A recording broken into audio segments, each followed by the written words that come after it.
स्वामी जी भक्ति किसको कहते हैं? हाँ, भक्ति क्या चीज है? वो भक्ति दो प्रकार की होती है। वैसे तो फिर कभी आपके जयपुर नगर में आना हुआ तो 15 दिन का टाइम चाहिए जब कर्म ज्ञान भक्ति का सांगोपांग निरूपण हो। कम से कम 15 दिन चाहिए। अब जितना भी समय है समझ लो, दो प्रकार की भक्ति होती है। एक करने वाली भक्ति, एक मिलने वाली भक्ति। एक का नाम साधन भक्ति, एक का नाम सिद्ध भक्ति। सिद्ध भक्ति क्या होती है?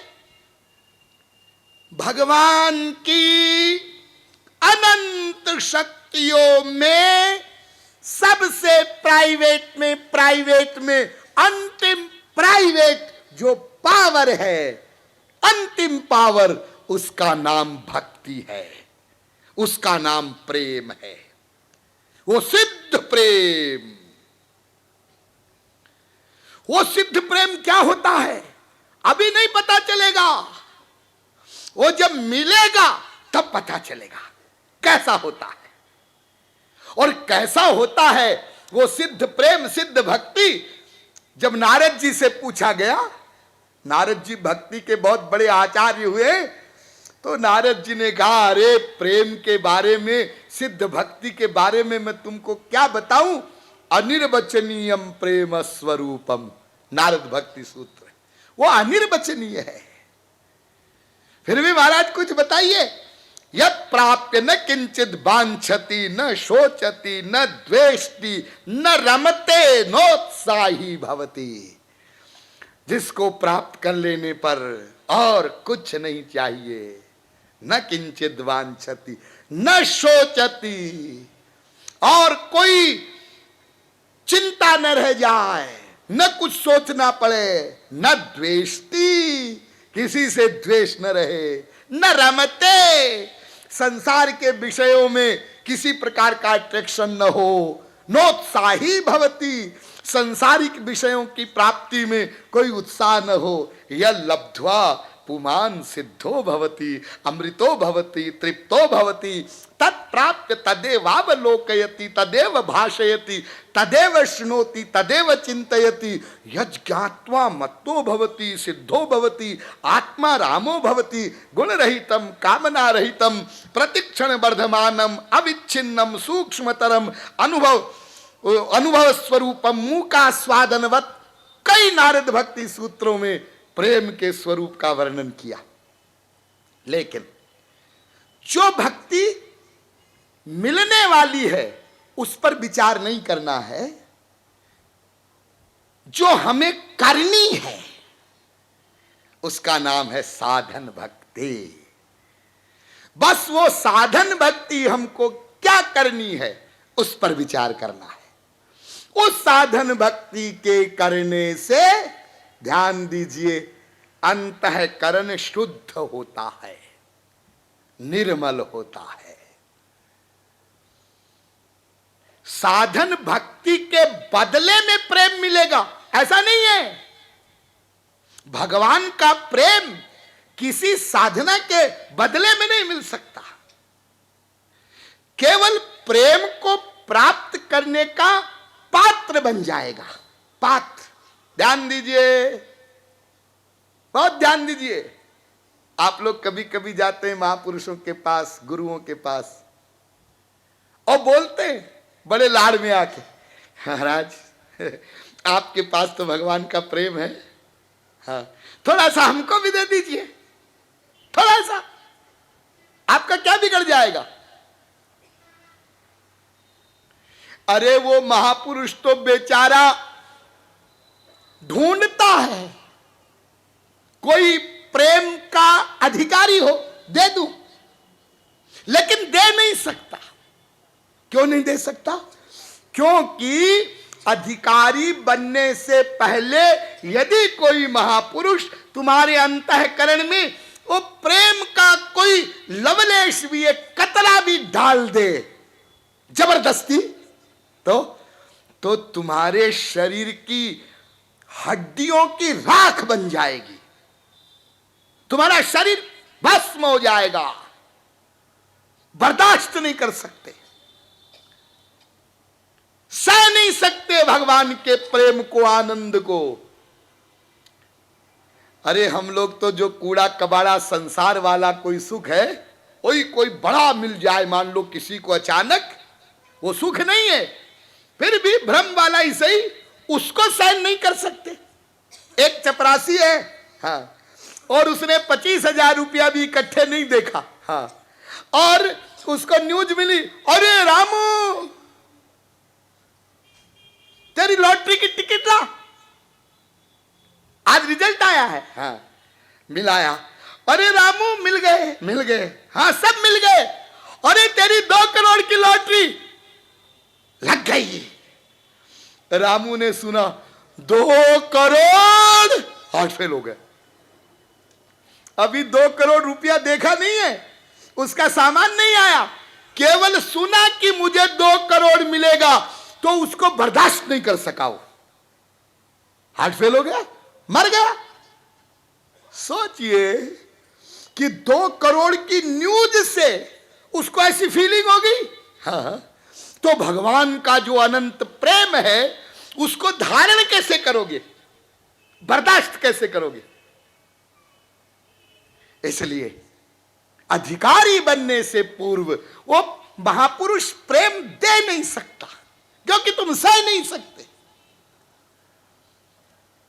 तो प्रेम का अधिकारित्व कब प्राप्त होता है? तुम्हारा अंतःकरण निर्मल हो, शुद्ध हो, ये काम तुम्हारा है। अंतःकरण की शुद्धि करना ये काम साधक का है। अंतःकरण की शुद्धि कैसे होगी ये गुरु बताएगा, तुम्हारी मदद भी करेगा, लेकिन साधना तुमको करनी होगी। तुम गुरु जी के भरोसे मत रह जाना कि गुरु जी साधना कर लेंगे मेरे बदले में। और आपको ऐसे जो गुरु लोग मिलते हैं ना, बेटा तू चिंता मत कर, बस कुछ नहीं करना है, मेरे पास पहुंच गया ना, मैं रॉकेट की स्पीड से पहुंचा दूंगा, बस आ जाना, मरने के बाद गोलोक के गेट पर हम तुमको मिलेंगे, फ्री पास कर देंगे। इस भोलेपन में मत रहना। तो अंतःकरण की शुद्धि के लिए साधना भक्ति हमको करनी होगी। अरे बहुत मोटी एकल से समझिए, जैसे मान लीजिए कोई किसी के घर में आग मांगने जाए। आजकल तो माचिस लाइटर होती है घर घर में, पुराने जमाने में अग्नि ओट देते थे ना, घरों में अग्नि ओट के रखते थे। हाँ, मान लो किसी के घर में आग बुझ गई और वो पड़ोसी के आग लेने जाए, और आग लेने के लिए लेके क्या जाए? अखबार। इसमें आग डाल दो, अंगारे डाल दो। तो देने वाला कहता कहां डाल दे, तेरी खोपड़ी में डालें क्या? ये अखबार में आग डालेंगे तो आग निकल जाएगी नीचे, अखबार जल जाएगा। ऐसे ही भगवान का प्रेम शुद्ध अंतःकरण में दिया जाता है। तो अंतःकरण की जब शुद्धि होती है, ध्यान दीजिए, तो पहले महापुरुष अंतःकरण में दिव्य शक्ति देता है, स्पिरिचुअल पावर डालता है, उसके बाद भगवान का प्रेम डालता है, तब भी उसकी हालत बहुत खराब हो जाती है।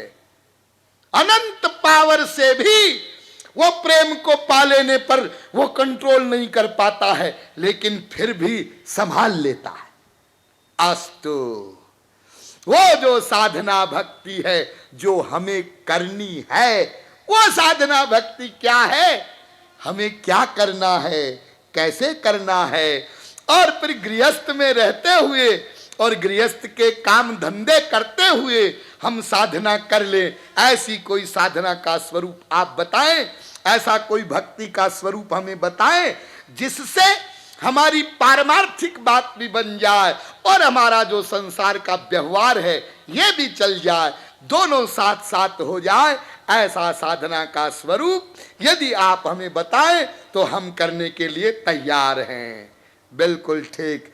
ऐसा ही साधना का स्वरूप, भक्ति का स्वरूप आपको बताया जाएगा, लेकिन आज नहीं, कल बताया जाएगा।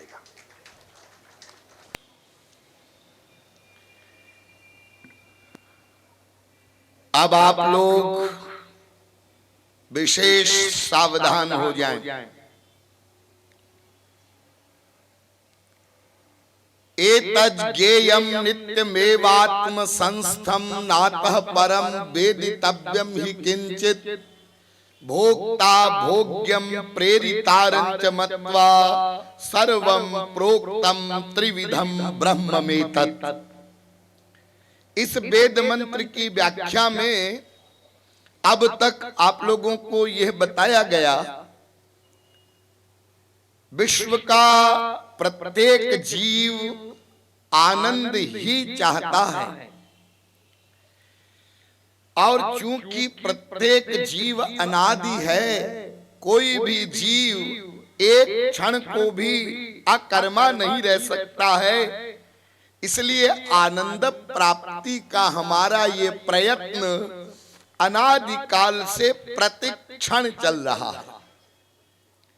साउंड का इको खत्म करो।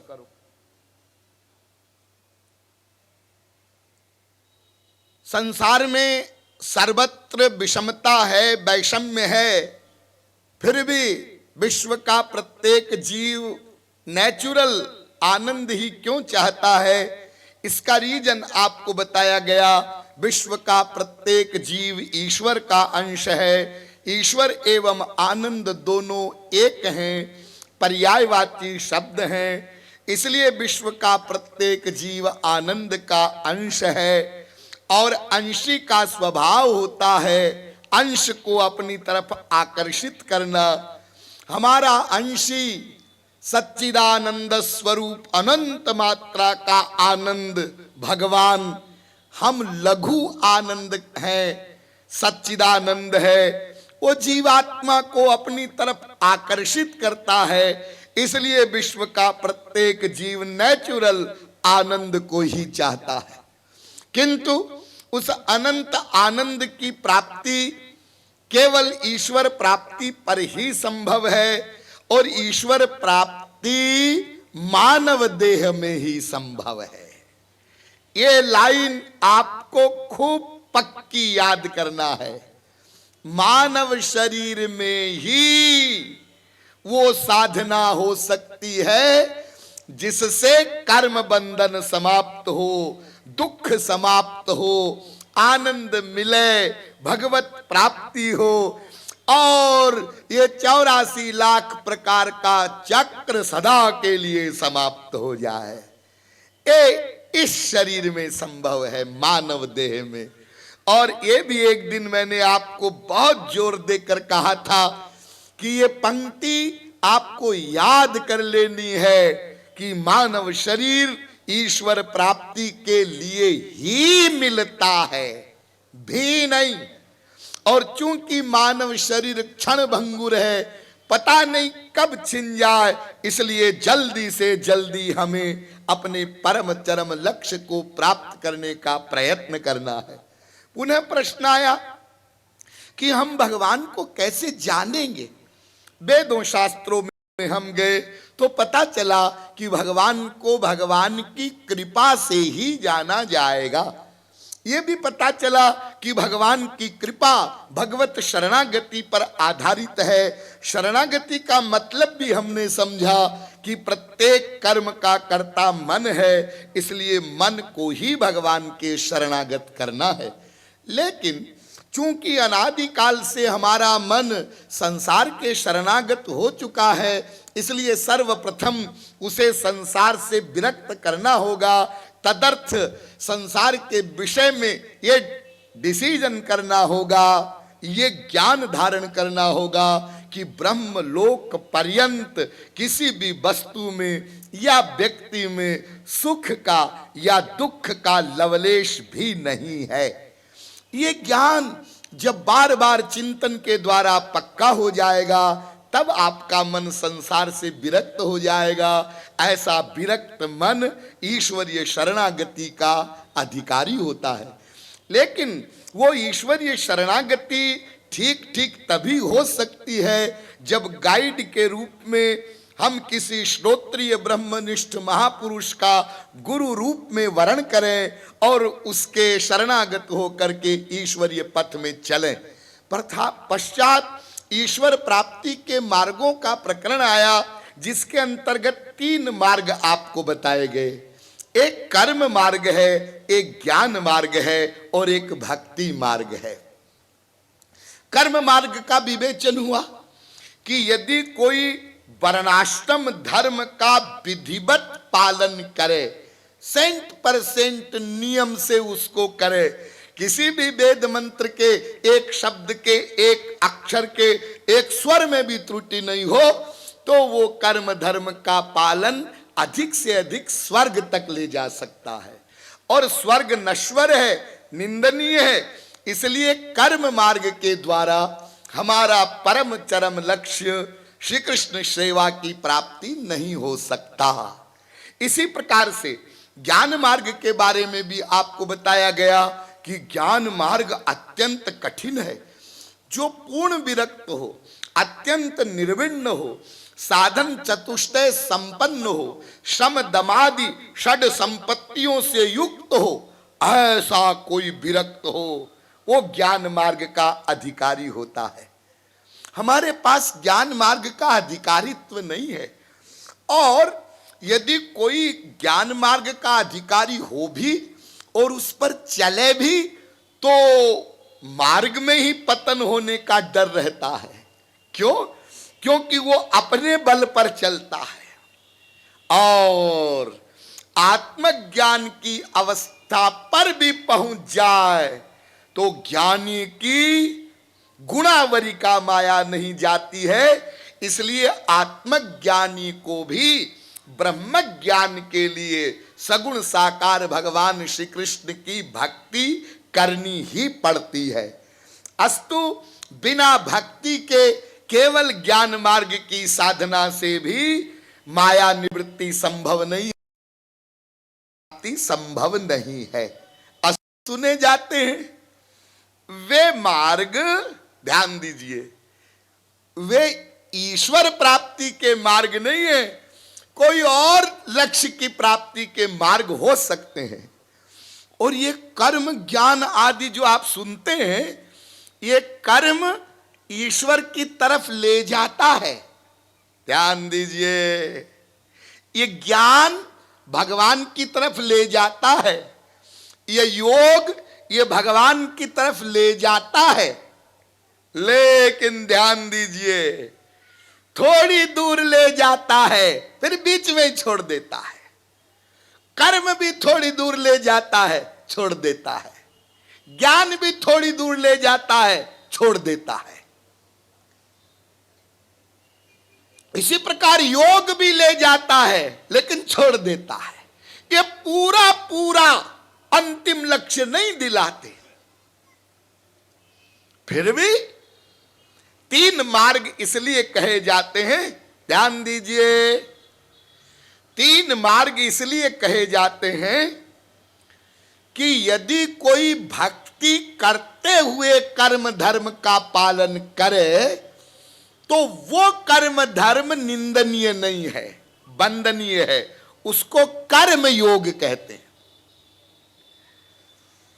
हमारे शास्त्रों में जितना भी कर्म धर्म का वर्णन महापुरुषों ने किया है, वो इसी आशय से किया है, भक्ति करते हुए कर्म धर्म का पालन करो। इसलिए देखिए, जो लोग संध्या करते हैं वे जानते होंगे कि सबसे पहले संध्या में भी एक मंत्र बोला जाता है। अरे केवल संध्या में ही क्यों, कोई भी कर्म कांड हो, पूजा हो, पाठ हो, कुछ हो, अपवित्र पवित्रो वा सर्वावस्थांगतोपि वा यस्मरेत् पुंडरीकाक्षम सबाह्याभ्यंतर शुचि। शरीर पर पाखाना लपेटे हो, इतना गंदा हो, और सर्वावस्थांगतो पिवा।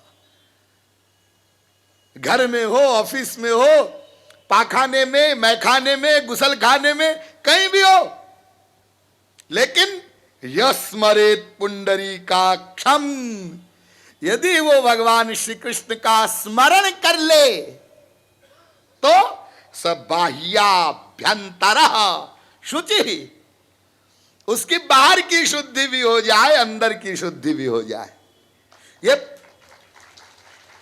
ये पहला श्लोक है जो किसी कर्मकांड में बोला जाता है। यानी कर्मकांड की जो शुरुआत होती है, महापुरुष लोग कहते हैं शुरू में ही तुम श्री कृष्ण का स्मरण करो, भक्ति को प्लस करो।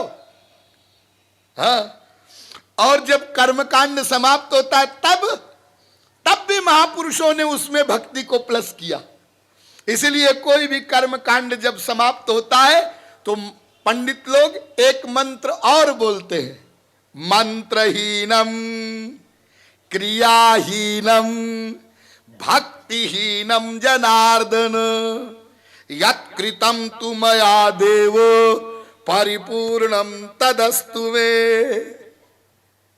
हे प्रभु, हमको न मंत्र आता है न क्रिया आती है, सब कुछ आपको समर्पित, और इस कर्म कांड में यदि कोई त्रुटि रह गई है तो क्षमस्व परमेश्वर। हे श्री कृष्ण, हमें क्षमा करिए। ये भक्ति का पुट है।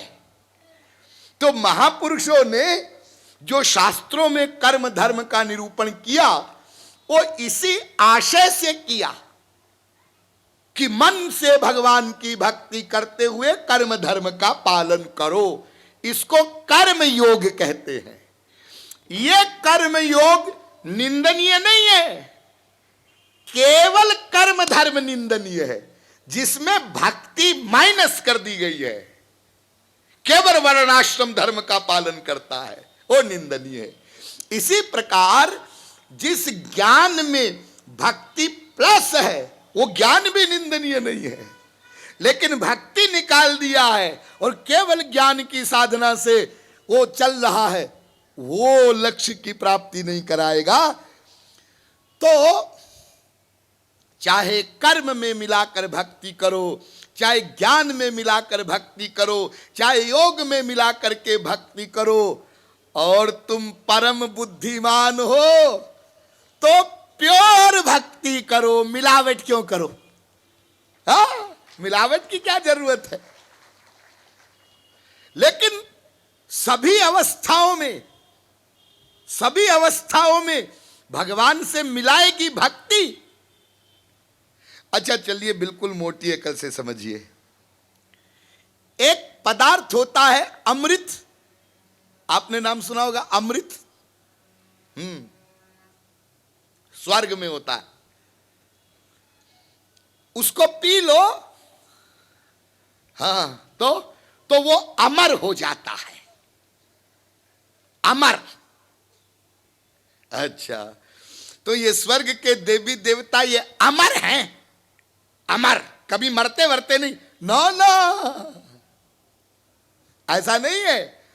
ये स्वर्ग का जो पदार्थ है अमृत, उसके पान करने से शरीर में रोग नहीं होते, बुढ़ापा नहीं आता, जरा नहीं आती। लेकिन जब पुण्य समाप्त हो जाएंगे तो कुकर शुकर बनेगा वो। और एक अमृत शब्द का प्रयोग भक्ति के लिए भी हुआ है। नारद जी ने नारद भक्ति सूत्र में कहा, भक्ति के लिए अमृत स्वरूपाच, भक्ति अमृत है। अमृत मतलब कभी मृत नहीं होती। कर्म धर्म तो मृत है, ज्ञान तो मृत है। मृत है, हाँ, क्या मतलब? मतलब कर्म धर्म ने अपना फल दिया, यज्ञादिक ने अपना फल दिया, और फल देने के बाद वो मृत हो गए। स्वर्ग पहुंचाया, हाँ, उसका फल भोग लिया, हाँ, उसके बाद फिर नीचे आ गए, हाँ, तो वो जो कर्म धर्म तुमने किया वो कहां गया? वो मृत हो गया। इसी प्रकार से ज्ञान ने अज्ञान को मिटाया, हाँ, और खुद भी मिट गया। ज्ञाता ज्ञान गे, त्रिपुटी समाप्त हो जाती है अहम के मिट जाने पर। लेकिन भक्ति मृत नहीं है, भक्ति अमृत है। प्रारंभ में भी भक्ति, मध्य में भी भक्ति, भगवत प्राप्ति भी भक्ति कराएगी, और भगवत प्राप्ति के बाद भी भक्ति होगी। ऐसी भक्ति है। इसलिए एक अमृत शब्द का प्रयोग तो भक्ति के लिए होता है, हाँ, और एक स्वर्ग का पदार्थ है अमृत, हाँ हाँ। तो स्वर्ग वाले पदार्थ की बात करते हैं। मान लो कोई अमर होना चाहता है, उसने क्या किया? अमृत को पानी में घोला और पिया, हाँ, अमर हो गया। किसने अमर किया? पानी ने या पानी में घुले हुए अमृत ने? अजी पानी क्या अमर करेगा, वो तो थोड़ी देर के लिए प्यास बुझाता है, अमर करने वाला तो अमृत है। हाँ, एक व्यक्ति ने दूध में घोल करके अमृत पिया और अमर हो गया। हाँ, यहां किसने अमर किया? क्या दूध ने अमर किया? अजी दूध तो थोड़ी देर के लिए ताकत देता है, दूध में घुला हुआ जो अमृत है वो अमर करता है। हाँ, और एक व्यक्ति ने अमृत को न पानी में घोला न दूध में घोला, ऐसे ही प्योर पी लिया और अमर हो गया। हाँ, तीनों ही स्थितियों में, चाहे दूध में अमृत घोल के पियो, चाहे पानी में अमृत घोल के पियो, और चाहे प्योर अमृत पियो, अमर करने वाला तो अमृत है। ठीक इसी प्रकार से चाहे कर्म कांड के साथ भक्ति करो, चाहे ज्ञान में मिलाकर भक्ति करो, और चाहे प्योर भक्ति करो, तीनों स्थितियों में भगवान से मिलाने वाली भक्ति ही है। अब आपकी समझ में आ गया होगा कि तीन मार्ग कहे गए हैं, लेकिन है वास्तव में ईश्वर प्राप्ति का एक ही मार्ग। ठीक, तो वो भक्ति आपको बताई गई। दो प्रकार की भक्ति होती है, एक सिद्ध भक्ति, एक साधन भक्ति। सिद्ध भक्ति भगवान की परम अंतरंग शक्ति का नाम है, जो अंतःकरण की शुद्धि होने पर गुरु कृपा से प्राप्त होती है। किंतु अंतःकरण की शुद्धि के लिए हमें साधना भक्ति करनी है। अब साधना भक्ति पर आ जाइए, क्या करना है हमको? तो देखिए, दो प्रकार की साधना होती है। एक होती है कर्म योग की साधना, और एक होती है कर्म संन्यास की साधना। संन्यासः कर्मयोगश्च निःश्रेयस करावुभौ। कर्म योग और कर्म संन्यास दोनों कल्याणप्रद हैं। कर्म योग का मतलब मैंने अभी आपको बताया, और थोड़ा सा समझ लीजिए। मन से भगवान की भक्ति हो, अर्थात मन का प्यार भगवान में हो, और शरीर से संसार के कार्य हों।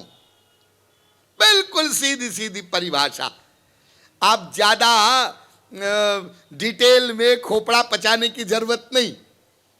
अरे और मोटी अकल से समझो तो कर्म योग की परिभाषा है तन कार में और मन यार में। ये कर्म योग की परिभाषा है।